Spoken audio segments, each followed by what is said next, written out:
The quest for 28 is on. The Yankees are a week away from their first spring training matchup for the new season. The New York Post's Greg Joyce is in Tampa covering the team, and he's on the line with update us with all things Yankees. Greg, what a difference a year makes. Last season, the Yankees and Brian Cashman caught a lot of heat from both the fans and the media, and then they made it to the ALCS. So what's the mood heading into this season? Yeah, I think they're all pretty optimistic, from the Yankees' perspective, coming in with a pretty strong roster again. Obviously, they feel they have, one of the better rotations in baseball if everybody can stay healthy with Garrett Cole and Carlos Rodon at the top, and then you add in Nestor Cortez and Luis Severino, two other former All-Stars.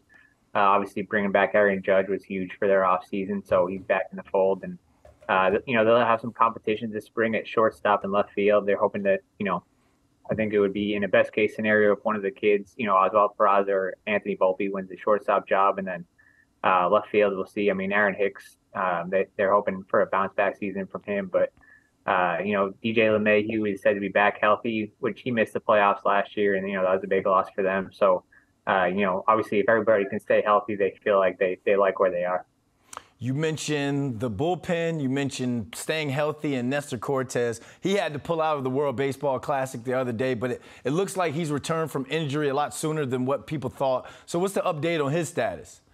Yeah, he told us on Monday that he had a low-grade 2 hamstring strain and thought he'd be off the mound for a couple of weeks, but he actually threw a bullpen yesterday on Friday. So he said he felt better than expected and got back on the mound sooner than he expected. So it seems like if there was any real cause for concern, it seems that that's kind of dissipated. Obviously, he still won't be going to the WBC, which I don't think the Yankees are exactly, too upset about that, just because, their main focus right now is getting their guys healthy and ready to ramp up for the regular season. They only have 3 guys going to the WBC as it stands right now. But yeah, Cortez is back on track with his ramp up toward the regular season. He should have no problems being ready for opening day. That's great news for Yankees fans. Let's talk about Carlos Rodon, because it was a big pickup for the team this offseason. How's he fitting in? How's he adjusting to life in pinstripes?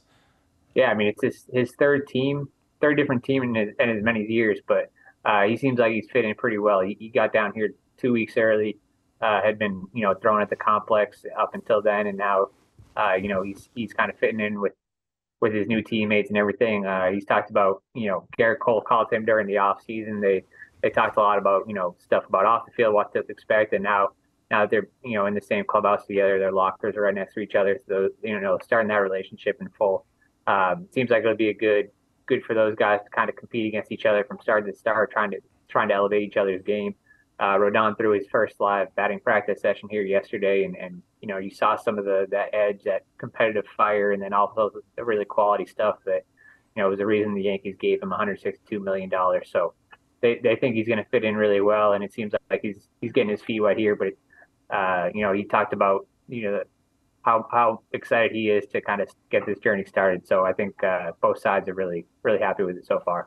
Yeah, competition brings the best out of you.